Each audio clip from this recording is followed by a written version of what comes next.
Personally আমি দিছোঁ ব্যক্তিগতভাৱে আমি দিছোঁ জুবিন গাৰ্গৰ অনুৰাগী বন্ধু হিচাপে সহকৰ্মী হিচাপে আমি দিলোঁ আৰু তেওঁলোকে বৰ সুন্দৰকৈ একচেপ্ট কৰি তেওঁলোকৰ কাৰ্যসূচী মানে হেৰি অলৰেডি আৰম্ভ কৰিছে ইনভেষ্টিগেশ্যন আৰম্ভ কৰিছে প্ৰক্ৰিয়া আৰু তাত অলপ আগতে ডক্টৰ হিতেশ বৰুৱা আৰু মোৰ ষ্টেটমেণ্ট ল'লে প্ৰথম তাৰপিছত এতিয়া জয়ন্ত কাকতিৰ ষ্টেটমেণ্ট লৈ আছে বাকীখিনিও লৈ আছে তেওঁলোকক যদি আজি কৰিবলৈ সুবিধা সময় হয় আজিয়ে ল'ব তেওঁলোকৰ ষ্টেটমেণ্ট নহ'লে তেওঁলোকক পাছত এবাৰ মাতিব কিন্তু কমপ্লেইন যিয়ে দিয়ে তেওঁলোকৰ ষ্টেটমেণ্ট লাগে বুলি কৈছে গতিকে আমি আহিছিলোঁ যিটো কামৰ কাৰণে একেলগে আমি ষ্টেটমেণ্ট দি ওলালোঁ যতীন বিশেষ কিবা কামৰ কাৰণে নগাঁও যাবলগীয়া হ'ল গতিকে তেওঁ আজি দিব নোৱাৰিলে ষ্টেটমেণ্টটো গতিকে তেওঁ পিছতকৈ লৈ ল'ব আজি কেনেকুৱা ধৰণৰ কথা বতৰা হৈছে তাত কথা বতৰা মানে আমি কিহৰ ভিত্তিত আমি কমপ্লেইনটো দিছোঁ সেই কথাখিনি আমি সদৰি কৰি ক'লোঁ তেওঁলোকক আৰু তেওঁলোকে লিখিত আকাৰে গ্ৰহণ কৰি বা তাক ডকুমেণ্ট কৰি থ'লে তেতিয়া তেওঁলোকে ইনভেষ্টিগেশ্যন প্ৰক্ৰিয়া আৰম্ভ হ'ব আৰু আমাৰ আমি যি ভাবোঁ আমাৰ যি সন্দেহ আছে মনত বা কিহৰ ভিত্তিত আমি সন্দেহ কৰিছোঁ কি তথ্য দেখি আমি আমাৰ ক'বলগীয়াখিনি ক'লোঁ এই গোটেইবোৰ কথা আমি তেওঁলোকক আমাৰ ভাষ্যখিনি অভিযোগটো আমি দিছোঁ যে এইটো সাংঘাতিক লেভেলৰ নেগলিজেঞ্চ যিটোৰ কাৰণে আমি তাক অলমষ্ট মানে হেৰি বুলিয়ে ক'ম মানে আমাৰ দৃষ্টিতো তেওঁলোকেই হত্যা কৰা বুলিয়ে কৈছোঁ আমি গতিকে আজি তেওঁলোকৰ যিটো নেগলিজেঞ্চ কাৰণ এজন মানুহে যেতিয়া অসুস্থ বুলি জানে আৰু তেওঁৰ মেনেজাৰ আটাইতকৈ নিকটতম যিজন মানুহ নিজৰ পৰিবাৰতকৈও জুবিনৰ ওচৰত আটাইতকৈ বেছি যিজন মানুহ থাকে তেওঁ জুবিনৰ প্ৰত্যেকটা চিজাৰৰ কথা গম পায় প্ৰত্যেকটা ঘটনা গম পায় তাৰ পাছত মেডিকেশ্যনৰ দায়িত্ব তেওঁৰ হাতত থাকে আমি বিভিন্ন সূত্ৰৰ পৰা শুনিবলৈ পাইছোঁ যে আজি দুদিন ধৰি জুবিন গাৰ্গে মেডিকেশ্যনো লোৱা নাছিল মেডিকেশ্যন লোৱা নাই তেনেস্থলত যদি এজন এপিলেপ্টিক চিজাৰ থকা মানুহক যদি সাগৰলৈ লৈ গৈ যিকোনো কাৰণতেই নহওক যদি লাইফ জেকেট নোহোৱাকৈ তেওঁক মানুহ দাঙিবলৈ দিয়া হৈছে সেইটো এটা সাংঘাতিক ডাঙৰ গাফিলতি সাংঘাতিক ডাঙৰ অপৰাধ আমি আমাৰ দৃষ্টিত অক্ষমনীয় আৰু জুবিন গাৰ্গ এনেকুৱা এজন সম্পদ আমাৰ অসমৰ তেওঁক আমি ইয়াত অসমত যেতিয়া ৰাখোঁ তেওঁ নিজ মাতৃভূমিতে নিজৰ ভাই ককাইৰ মাজত যেতিয়া থাকে তাতেই আমি তেওঁক বাউঞ্চাৰেৰে বেৰি কৰি ধৰি ৰাখোঁ গতিকে সাগৰত নি পেলাই এনেকৈ তহলিবলৈ এৰি দিয়াটো অকলে আৰু ইমান ৰিস্ক থকা জেগা এটাত য'ত তেওঁক অলৰেডি ডক্টৰ হিতেশ বৰুৱা আজি যি ষ্টেটমেণ্ট দি আছে এতিয়া তেখেতেই জুবিন গাৰ্গৰ ট্ৰিটমেণ্ট কৰি থাকে আৰু তেখেতেই কেইবাবাৰো তেওঁলোকক ৰিলিজৰ সময়ত প্ৰত্যেকবাৰে গৰিমাকে আমাৰ সিদ্ধাৰ্থকে একেলগে তেওঁলোকে হেৰিটো দিয়ে কনচাল্ট কৰি পেলাই ব্ৰিফিংটো দিয়ে যে জুবিন গাৰ্গৰ কোনো কাৰণত আমি তেওঁক বহুত বছৰ জীয়াই ৰাখিব পাৰিম আমি কোনো কাৰণত তেওঁক খালী পানী আৰু জুইৰ পৰা দূৰত ৰাখিব লাগিব সেই কথাষাৰ কোৱাৰ পাছত জুবিন গাৰ্গক নি তেওঁৰ জীৱনটোক লৈ হেতালি খেলাৰ কথা অসমৰ মানুহৰ বাবে এই অক্ষমনীয় অপৰাধ গতিকে তাৰ উচিত বিচাৰ হওক আৰু শ্যামকানু মহন্তৰ বিষয়ে মই যিখিনি জানো মই ক'লোঁ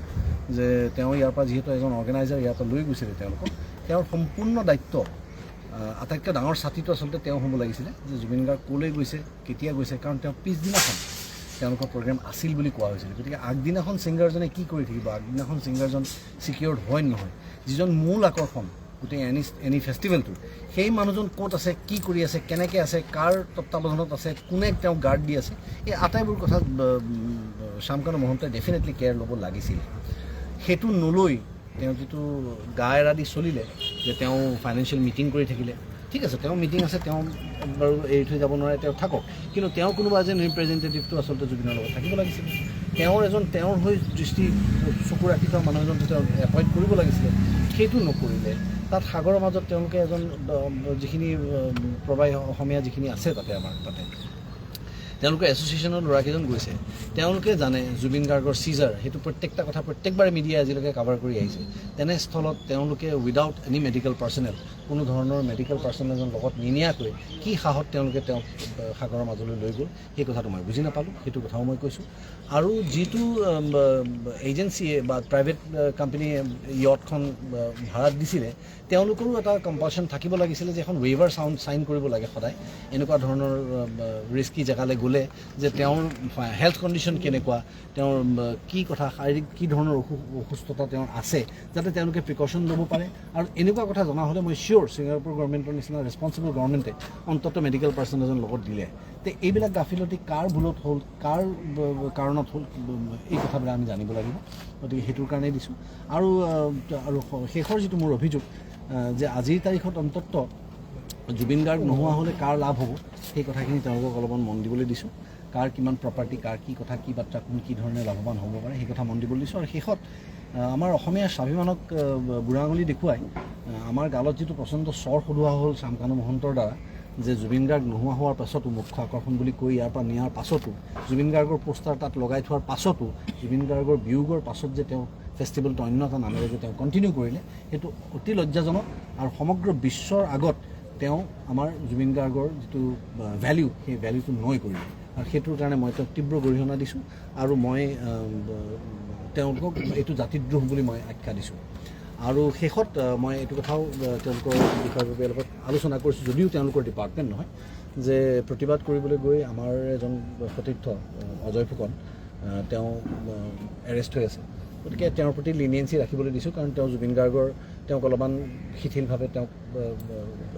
ব্যৱহাৰ কৰিবলৈ কৈছোঁ, যাতে বা তেওঁক সোনকালে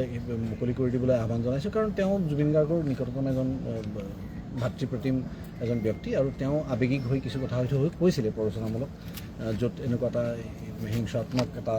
পৰিস্থিতিৰ হ'ল, কিন্তু তেওঁক তথাপিও ক্ষমা কৰি মই এৰি দিবলৈ দাবী জনাইছোঁ। আমি দেখিছোঁ যে সিদ্ধাৰ্থই হওক বা ছিংগাপুৰৰ আছামিজ সূচনা মানুহ, তেওঁলোকে কিন্তু এতিয়ালৈ কোনো প্ৰতিক্ৰিয়া দিয়া নাই। এইটো অত্যন্ত লজ্জাজনক কথা, আৰু সিয়ে আচলতে এক ধৰণে দৰ্শায় যে তেওঁলোক কিছু দূৰলৈকে তেওঁলোক দোষী, বা তেওঁলোকে নিজে উপলব্ধি কৰিব পাৰিছে যে তেওঁলোকৰ দুখৰ কাৰণে আমি জুবিন গাৰ্গৰ দৰে এজন ব্যক্তিত্বক হেৰুৱাবলগীয়া হ'ল। গতিকে এইবিলাক কথা তেওঁলোকে প্ৰথমতে সদৰি কৰিব লাগিছিলে। এনেই চাব গ'লে গাফিলতি বহুত আছে, যে কাৰণ আজি এখন চৰকাৰে ইচ্ছা কৰিলে প্ৰথম দিনাই যেতিয়া ঘটনাটো খবৰটো যেতিয়া আমি পাইছোঁ, তেতিয়াই আচলতে সিদ্ধাৰ্থক তাতেই ডিটেইন কৰিব পাৰে। গতিকে সেইটো কাম কৰা নহ'ল। ইয়ালৈ অহা তিনিজন ব্যক্তি, ছিংগাৰগৰাকী কি প্ৰভা, তেওঁৰ নামটো মই পাহৰিলোঁ, অমৃত প্ৰভা, তেওঁ আৰু শেখৰ, তাৰপিছত সন্দীপন গাৰ্গ, এওঁলোক তিনিজনটো উভতি আহিছিলে। গতিকে তেওঁলোক তিনিজনৰ পৰা অন্তত অসম সোমোৱাৰ লগে লগে তেওঁলোকক উজাৰা কৰাটো উচিত আছিলে বুলি মই ভাবোঁ। গতিকে এইবিলাক ক্ষেত্ৰত অলপমান যি লেহেম আমি দেখিছোঁ, সেই কথাটো আচলতে হ'ব নালাগিছিল বুলি মই ভাবোঁ। আৰু এতিয়াও আজি আপোনালোকৰ মাধ্যমেৰে মই পুনৰবাৰ মোৰ অনুৰোধ জ্ঞাপন কৰিছোঁ মুখ্যমন্ত্ৰী ডক্টৰ হিমন্ত বিশ্ব শৰ্মালৈ, যে যিহেতু আমি আমাৰ এজন হিয়াৰ আমঠু হেৰুৱালোঁ, আৰু এই গোটেই ইনভেষ্টিগেশ্যনটো আমি মানে কোনো নোহোৱাকৈ নিৰপেক্ষভাৱে হোৱাটো আমি বিচাৰিছোঁ। আৰু এতিয়া তেওঁৰ দায়িত্ব আৰু বহুত বেছি গধুৰ হৈ গ'ল, কাৰণ যিহেতু আমি ছ'চিয়েল মিডিয়াত তেওঁৰ লগত উঠা বহুত ফটো আমি দেখিবলৈ পাইছোঁ। হিমন্ত বিশ্ব ডাঙৰীয়া, আজি মোৰো ফটো আছে শ্যামকানু মহন্তৰ লগত, যিহেতু একেটা ফিল্ডতে কাম কৰি থাকোঁ। কেতিয়াবা আমি লগ পাওঁ, ফটো এখন তোলোঁ, কেতিয়াবা মই এবাৰ শ্যামকানু মহন্তৰ ঘৰলৈকো যাবলগীয়া হৈছিলে। কিন্তু সেইবিলাক ফটো যিহেতু থাকে ছ'চিয়েল মিডিয়ামত এজ কুকিজ, গতিকে আৰু দায়িত্ব বাঢ়ি যায়, যাতে আমি এই কথাষাৰ কোনোৱে যাতে কালি এইটো আঙুলি টোৱাই ক'ব নোৱাৰে যে এই চাহ চিনাকিৰ কাৰণে এনেকুৱা এজন মানে দ্ৰুত ব্যক্তি হাৰি গ'ল। গতিকে সেই কথা বিশেষভাৱে তেওঁলোকে আমাক কেয়াৰ ল'ব লাগে, সেইটোৱে মই অনুৰোধ জনাইছোঁ। তাত যিকেইজন ব্যক্তি আছিলে আউটলৈ আহিব নেকি? এতিয়া আমিতো আমাৰ পিনৰ পৰা